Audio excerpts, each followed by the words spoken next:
ये वीडियो आप सभी लोगों के लिए बहुत ही महत्वपूर्ण है क्योंकि इस वीडियो के अंदर हम लोग कक्षा 10 गणित अध्याय 5 समांतर श्रेणी चैप्टर के जितने भी महत्वपूर्ण सूत्र होते हैं उन सभी के बारे में हम लोग इस वीडियो में जानने वाले हैं। तो इस वीडियो में हम लोग केवल 7 फार्मूले जानेंगे और वो सातों फार्मूले बहुत ही महत्वपूर्ण हैं। अगर आपको वे सातों फार्मूले याद हैं और उनका उपयोग कैसे किया जाता है ये भी पता है तो आप लोग अध्याय 5 समांतर श्रेणी के हर एक प्रश्न को हल कर सकते हैं। चलिए हम लोग वीडियो शुरू करते हैं।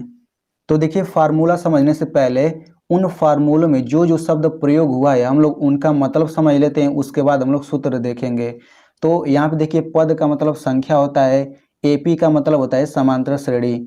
ठीक है, तो फार्मूले में एन जब रहेगा तो एन का मतलब होता है एपी का एनवा पद या फिर एपी का एनवा संख्या, यानी कि एपी के एनवा पद को या फिर एनवा संख्या को दिखाने के लिए हम लोग एन का प्रयोग करते हैं और एपी के प्रथम पद या फिर एपी के प्रथम संख्या को दिखाने के लिए हम लोग ए का प्रयोग करते हैं और एपी के सर्वांतर को दिखाने के लिए हम लोग डी का प्रयोग करते हैं और एल जो होता है एल मतलब लास्ट पद, यानी कि एपी के अंतिम पद को या फिर एपी की अंतिम संख्या को दिखाने के लिए एल का प्रयोग करते हैं और एसएन जो होता है एपी के एन पदों का योग होता है या फिर एपी के एन संख्याओं का योग होता है।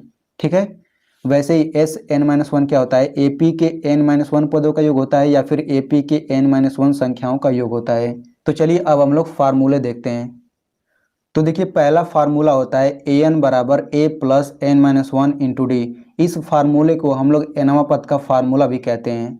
दूसरा जो फार्मूला है ए एन बराबर एल, यानी कि एनवा पद जो होता है समांतर श्रेणी के अंतिम संख्या के बराबर होता है।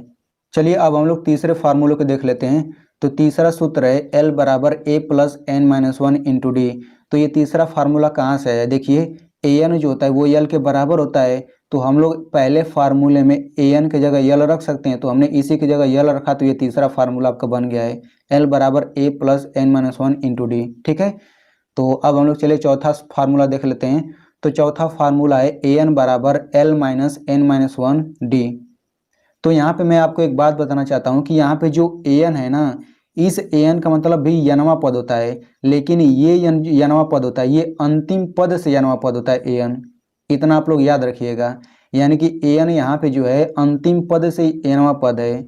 जैसे मान लीजिए आपको सवाल दे दिया गया है कि कोई समांतर श्रेणी है, उसमें आपको बोला जाए कि अंतिम पद से 10वां पद ज्ञात कीजिए, तो वहाँ पे उस सवाल को हल करने के लिए आपको ये फार्मूला प्रयोग करना होगा।